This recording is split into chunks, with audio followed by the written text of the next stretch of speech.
Hi, my name is Kelly. I'm with the Plant-Based Kitchen, and today I want to welcome Chad with Chad Sarno and also with Ruby, which I'm sure everybody knows about. Welcome, Chad, and thank you for joining us. Thanks so much, Kelly, for having me. Thank you. So you are joining the Plant-Based Cooking Summit, where we're going to unleash your inner chef, and we're going to talk about tips, tricks, journeys, information, everything to help you sustain a healthy lifestyle. So let's get started. So Chad, would you like to go ahead and tell us about yourself and what you're doing? Yes, I certainly would. So I've been in the plant-based realm for quite some time over the years. I am currently the VP of plant-based education over at Ruby Cooking School, which is the world's largest online culinary school. And we work with industry leaders such as Marriott as their training arm, and also offering professional courses with plant-based, and then also some courses around healthcare as well. So that's where I currently reside, is at Ruby, and I also have a company with my brother called Wicked Healthy. You can check us out at wickedhealthyfood.com. We're a brand that we've been building an online community. It's mostly with the focus of just inspiring people to get in the kitchen and showing people what's possible with plants. So wonderful. So tell us a little bit about your journey. So how did you become into more in the plant-based world and doing what you're doing now? I started at a young age. I was blessed with asthma growing up, and someone had mentioned that diet contributed to asthma, and so I was ready to do anything at the time. I was in high school, and I stopped eating dairy products, and within 6 months, I rid myself of asthma, and I was on multiple inhalers, and it just really kind of catapulted me onto my journey with really diving in and understanding a little bit more about the connection between food and health, which was pretty incredible. So that's what really brought me into my role and my passion. So I know that through your journey and stuff, you were at Whole Foods and you started the Healthy Eating Specialist program, which was a great program, and then you moved into the Ruby. So what I guess catapulted you into Ruby and doing all the online training? Well, before I joined Whole Foods Market, I had a number of restaurants over in Europe, and my focus has been plant-based for a number of years now, 20 plus years. And so with my focus of restaurants, I was really focused on, really had the mission of, creating a high-end restaurant cuisine. And, I was teaching people what I wanted them to know opposed to what they needed to know. And it wasn't until I joined Whole Foods Market from, going from a restaurant to where I was trying to create as many flavors and textures and experience on a plate, I joined Whole Foods Market, and then the challenge was doing some recipe development around creating recipes that could sit up in the hot bar for 4 hours, So it was definitely a huge shift of mindset. And same thing happened with my teaching when I was with the restaurants. I really focused on really teaching people what I wanted them to know and what I was inspired with at the time. And I joined Whole Foods Market and started listening to customers and realizing that people were just glazing over the majority of what I was saying. And so bringing it back to basics of, teaching people how to cook beans and how to cook grains and how to actually hold a knife and things like that. And I was with Whole Foods as a coordinator of the Healthy Eating Program for 4 years or so. And then, culinary started to get pushed a little bit more on the back burner with that company, with the culinary education piece, public facing anyways. Yeah. And then I found Ruby at the time. I was introducing Ruby to Whole Foods. It didn't work out with that connection at the time, even though we're working with Whole Foods now. And so I was incredibly passionate about what Ruby was doing in terms of teaching people, the basics and foundational cooking principles. And so that's why I joined the company. We launched my plant-based professional course. It's a 6-month course with Ruby. I launched that 2.5 years ago now with huge success. We also partnered up with Forks Over Knives and launched their course. We've had 4,000 plus students go through that. And then we've also launched a number of products within the healthcare realm of, giving the power back to the patient of working with physicians to prescribe culinary education. So it's a program called Culinary RX. So how many people have you actually had go through the 6-month program now? The pro course, I think we're upwards of 2,000 at this point, which is pretty incredible considering it was an idea at the time, and it's just gaining momentum. And we have steady numbers, and there's always waiting lists and things like that. So definitely a course I highly recommend. And If you look at culinary schools, just the whole segment of brick and mortar culinary schools, I mean, they're all closing. They're all closing their doors. They're failing. They're closing. The model doesn't work. People are paying $50,000, $60,000, $70,000 to go to culinary school with the hopes that they're going to be the star chef, and they get out of culinary school with these massive debts, and they have to start from ground up in a kitchen. So, making $10 an hour, and so it's just not a sustainable model. And whereas Ruby, what we're doing is we're doing professional training. We do plant-based, but also, the company does a lot of other things as well. That's why we're working with industry partners. But what's really exciting is just the cost price. I mean, they've basically mirrored a culinary curriculum that you would take in any culinary school, and for our plant-based, there's a lot of plant-based online classes that you can take, but they're pretty fragmented and specialized, whereas what Ruby does is we take really all the foundational principles that we want people to know in terms of dry heat cooking methods, moist heat cooking methods, batch cooking, robust knife skills unit. And so we create that foundation, and then once people have those foundational tools, then we're actually able to build from there. So with additional lessons and topics. So I was actually one of your pilot students. You were the first class. The very right? first class. Loved it. I absolutely loved it.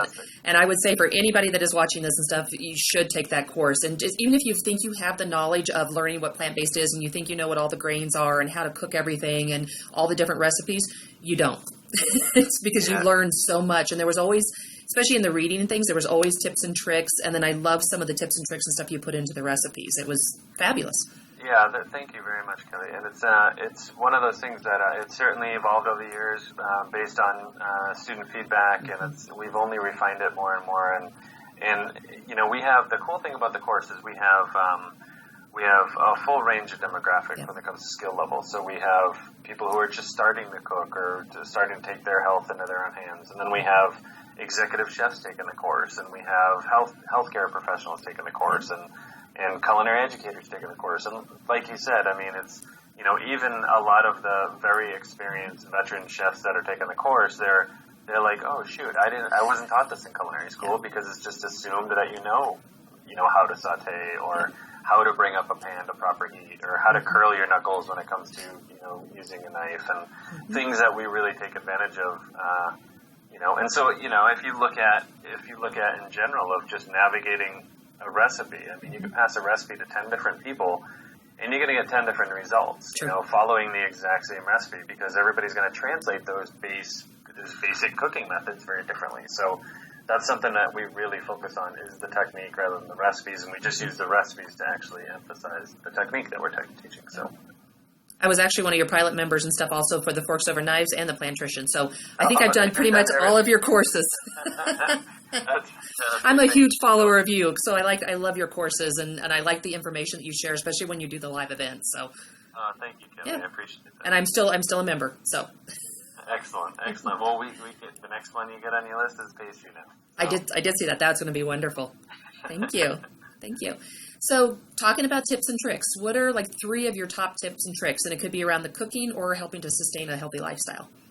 Yeah, I think when you're looking at sustaining a healthy lifestyle, I think there's so many barriers that people have when it comes to, why they can't do it. I mean, you can call them barriers, you can call them excuses, whatever we want to call them. There's something in the way for a lot of people of why they personally feel they can't embrace a healthy diet, as you've found, and with clients and all that.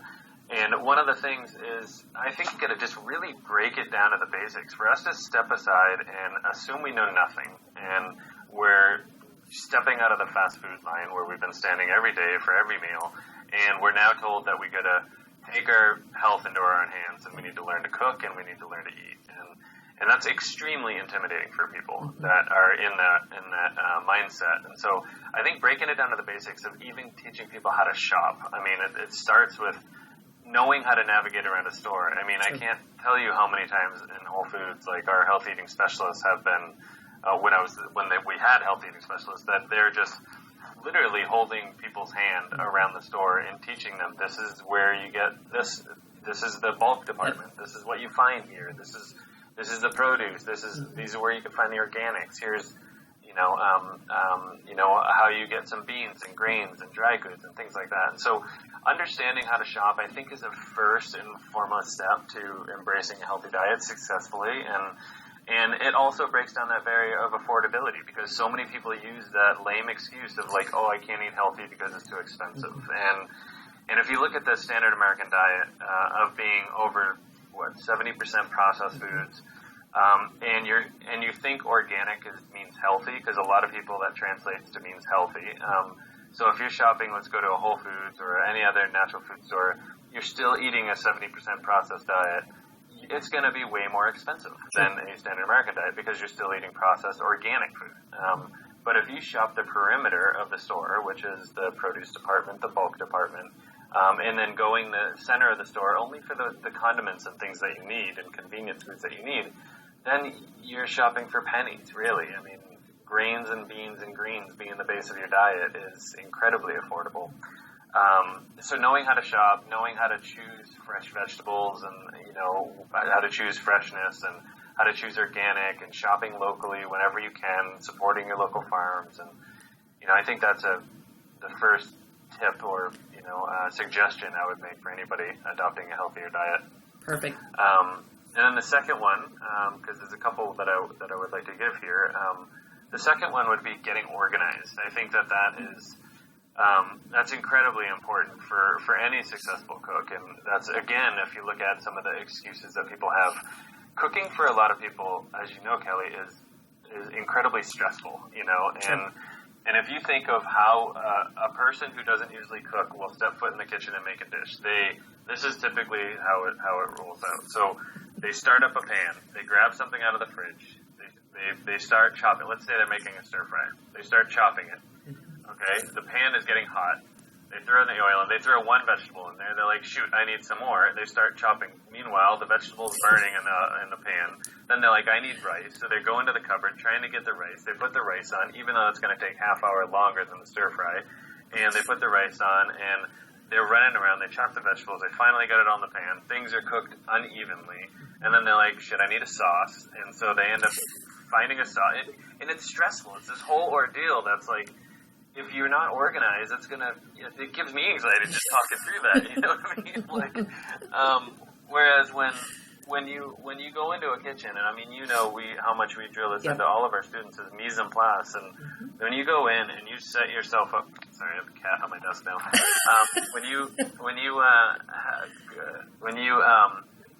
Go into a kitchen and you set yourself up for success, and you get all your mise en place ready to go, then.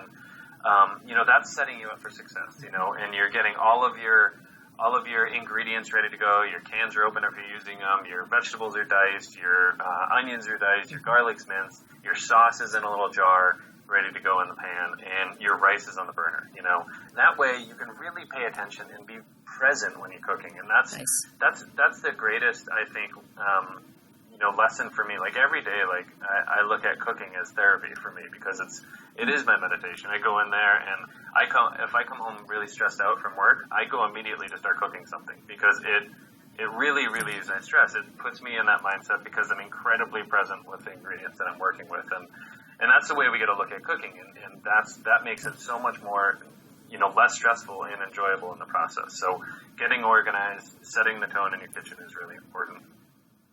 In my opinion. So knowing how to shop and being organized. So I'm going to take this cat down. It's like, please put me on the video. I was doing a live event at Ruby recently, and he jumped right on my keyboard. I'm like, oh, man. It's pretty funny. The beauty of working at home. Yes.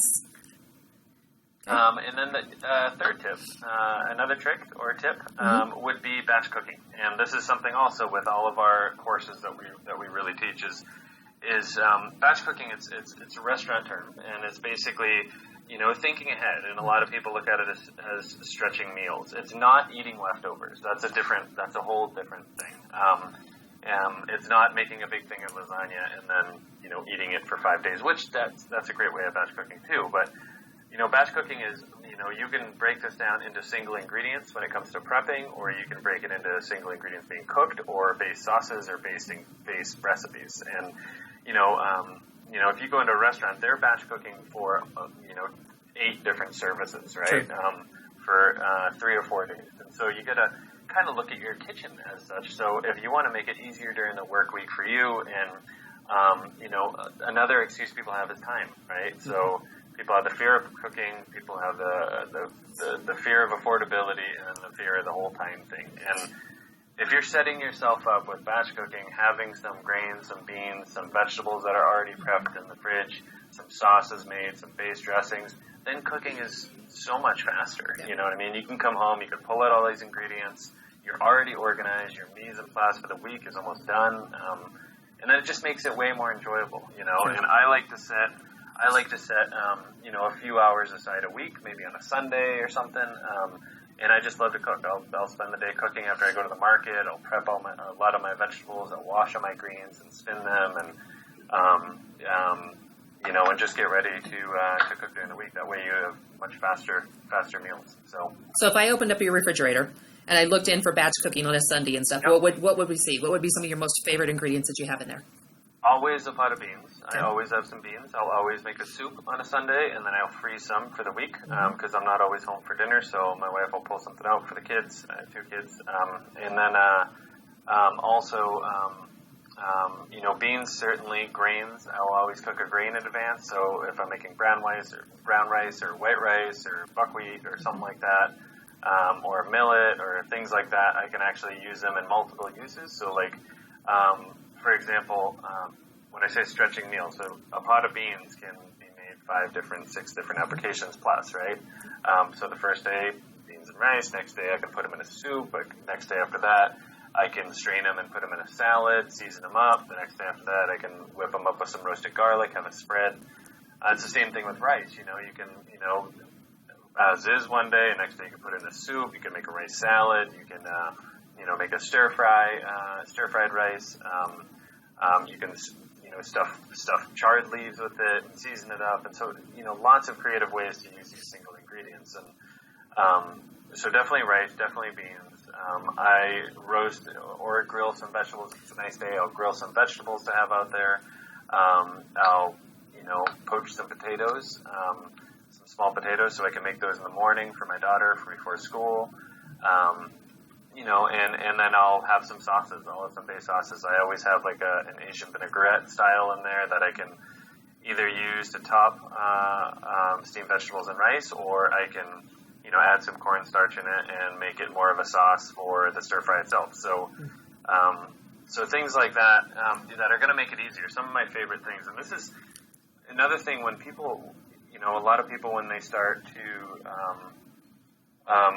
navigate the whole healthy eating world, they think that they have to make recipes all the time and follow recipes.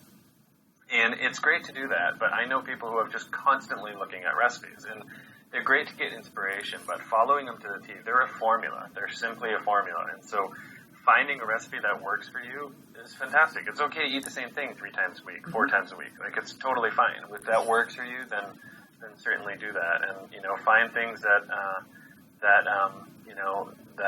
you're comfortable with. And, and also try new things, because you might discover something that you really like, so. True. So real quick, how many cookbooks do you own? This is just my desk. This is just my desk, my backdrop for my live events. But downstairs, I have 2 shelving units in my kitchen that are all filled with cookbooks that I use. So a lot of these are duplicates that I have downstairs, and then also ones that I use more as reference rather than cooking. So nice. I love them. I was actually looking at some of the titles and saying, okay, I don't have that one. I'll have to go look that one up on Amazon to see which one. Yeah, there's some good ones. My favorites, I would say, I never get to share this with Ruby students. I don't know if you can see this one, the Vegetarian Flavor Bible. Yes, that's wonderful. This is an amazing, amazing book for anybody who wants to, start exploring more flavors. The other one, Crossroads, one of my friends' vegan restaurants in LA. That's an amazing book. If you're a food geek like me, Noma is a gorgeous book. Noma, they've won Best Restaurant of the Year the past number of years over in Copenhagen. What else do I got? This is an amazing Thai food book. If you like Thai food, this is David Thompson. This is one of the most classic Thai food books. and he does incredible Thai food. And I have a real mix here of vegan cookbooks, vegetarian cookbooks, and regular cookbooks, and I get so much inspiration from regular cookbooks. I have no problem buying a barbecue book and looking at the sauces and looking at their techniques and things like that, and thinking how I can veganize it, So I've done that before. I've actually gone back into the old Betty Crocker, the red and white one, and looked at it and said, okay, how did they make a pineapple upside down cake, and then how do I make that plant-based? And it's fabulous. It's fun. Yeah, I mean, The Joy of Cooking is still one of the best books ever created. You know, I mean, it's a great book, a great reference book, and for any of the classic sauces, if you're into classic cuisine. But yeah, those are some of my favorite. This is also a really good one. You can't see this, but it's called Temple Foods of Korea, and this is all different foods from different temples around South Korea. And then, of course, you have the Crazy Sexy Kitchen over there too. Oh yeah, that's my book. Crazy Sexy Kitchen. That's my book there, and my brother and I are putting out a book called Wicked Healthy, which should be out in a year from now. We just turned in the manuscript, so wonderful. So keep an eye out for that. And Wicked Healthy Food is our blog, and we have a ton of new recipes going up there every day. So that's wonderful. Thank you. So favorite recipe. What is your most favorite recipe, and what's some of the tips and tricks that you use to make sure that it comes out right every single time? Favorite recipe? Well, two. One of them I would say, is just an all-time favorite. And I was just talking to my daughter about it yesterday that we need to make it tonight for dinner. Is a kale salad, just a kale avocado salad. I've been making that for 20 years, and it's one of those recipes that is so incredibly simple, and there's something about it that just fills that old nutrient void. And kale, avocado, lemon juice, olive oil, and salt, having that as the base, and then working from there, adding some twisted seeds, or adding some ginger, or adding some green onion, or adding some rice to that, or things like that. So I would say that's my favorite simple recipe. Really the comfort recipe that I love is manicotti. So my Nana's manicotti. So the one in the pro course. Yep. The one in the pro course is my Nana's recipe then essentially. Oh, so, nice. And so we use fresh pasta there. I do a tofu spinach ricotta, and then we do my Nana's red sauce, and you can do a bechamel on top. Traditionally, manicotti's with bechamel rather than a mozzarella or something. So I don't like a lot of vegan cheeses on the market, so I wouldn't put a vegan cheese on that. More of a cashew bechamel as an ice cream sauce to put on there. But the trick on that one is really the key with the fresh pasta dough because a vegan pasta dough will handle much differently than an egg-based pasta dough because it's a lot more delicate, and so you actually need to release the gluten a little bit longer through the kneading process, so just making sure that you knead the pasta dough 10-15 minutes so you get that silkiness on the surface of the dough, and then you're good to go, and then it won't rip and it won't swell too much and things like that. So I would say that's my tip, and that's my favorite recipe. That's great. I love the wicked seeds. You call them twisted seeds now, but those are the wicked seeds. I love those with the kale salads and put those on anything. I keep like a mason jar full of them because they're so good. Oh, nice. So good. Good. Yeah. And I've actually taken as far as learning how to make the noodles and things like that, like fresh pasta. What's the dish and stuff? It's with the noodles. And I'm thinking it's Asian. It's Is it udon? The udon ones? They're udon, but it's the smaller ones. And I'm completely Soba. I'm completely japchae. No, I don't know. It's gonna come back to me. I'll hang up and I'll be like, it's this one. It's the ones where they're making all they put the noodles in and it's you can buy them in packets.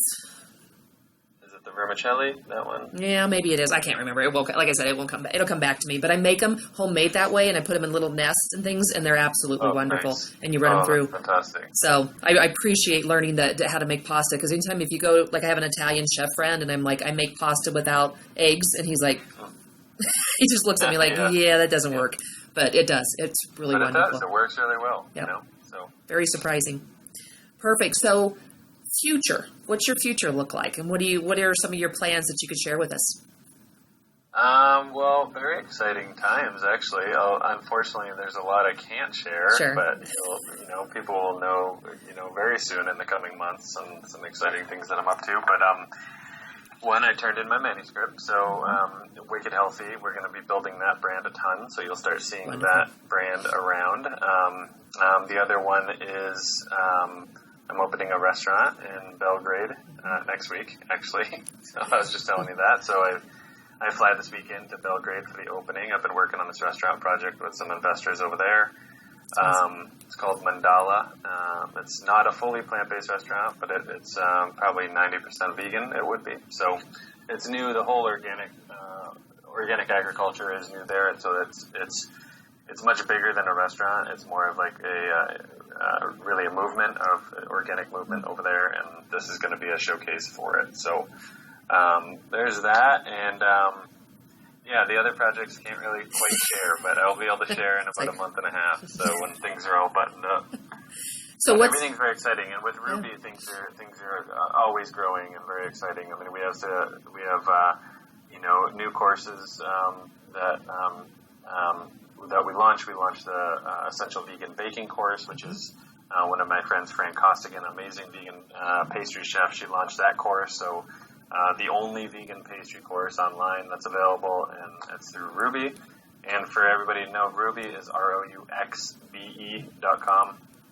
and you can find all of our courses up there. So lots of exciting things happening for the plant-based realm in general, and it's only growing, and it's incredible to really see the success that people are having around coaching and teaching, and it's really, once you actually get the base knowledge of plant-based education under your belt, there's such opportunity for people in this realm professionally, whether it's food service or catering or coaching or culinary education or any of those things. There's partnering up with healthcare. I mean, it's the sky's the limit when it comes to the opportunities that are there with plant-based. So I commend you for what you're doing, Kelly. Thank you. Everybody else that is going to listen to this.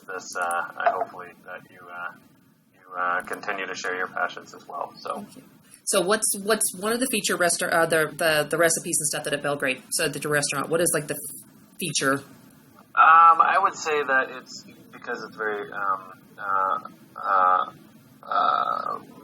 like Baltic kind of cuisine. So we got typical Serbian Baltic cuisine would be like smoked salmon and a lot of meat heavy stuff. So I'm using a lot of mushrooms. So I like kofta, which is it's a Middle Eastern dish. When I lived in Istanbul for a while, we called it kofta, but in Serbia they call it chofta. But it's essentially it's like meat, and then it's on a stick, and it's on a skewer. But they squeeze it around the skewer and they grill it. And so we're doing the same thing with the wild mushrooms. And so it's pounds and pounds. It's 100% mushrooms. So we'll use dried mushrooms, cooked mushrooms, raw mushrooms, and kind of to come up with this texture that is absolutely stunning. And you can do the same thing. It will manipulate like meat would on a skewer to grill, and we get that. And then for smoked salmon, we're doing a number of different types of lox and gravlax, as we're doing like yellow beet lox, and we're doing carrot lox and things like that, which is basically salt baking these roots. You basically pack them in salt and bake them, and then what happens is it retains their moisture. So the moisture isn't evaporated during the cooking process. So when they actually cool, they have a ton of flavor. And then you actually can slice them very thin and then marinate them. Then I smoke them afterwards, and then it's just an amazing sort of smoked salmon substitute. So we have that in a couple things. That is amazing. Never heard of anything like that. That is really cool. Kind of fun ingredients and fun little tricks that we're doing. We're doing a lot of pasta.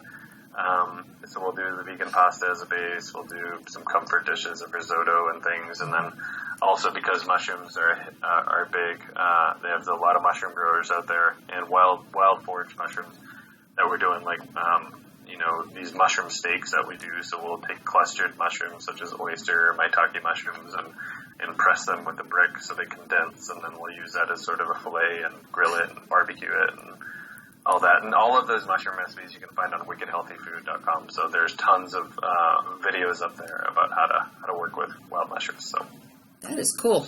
I was going to say, where are all these recipes at? Because, I mean, to think about, pressing a mushroom with a brick and getting it thin and stuff, but I can actually picture that, and it sounds absolutely wonderful. So yeah, check out our videos up there on our website. My brother did some recent videos that are using maitake and creating maitake steaks and maitake cutlets and things like that. So very, very cool.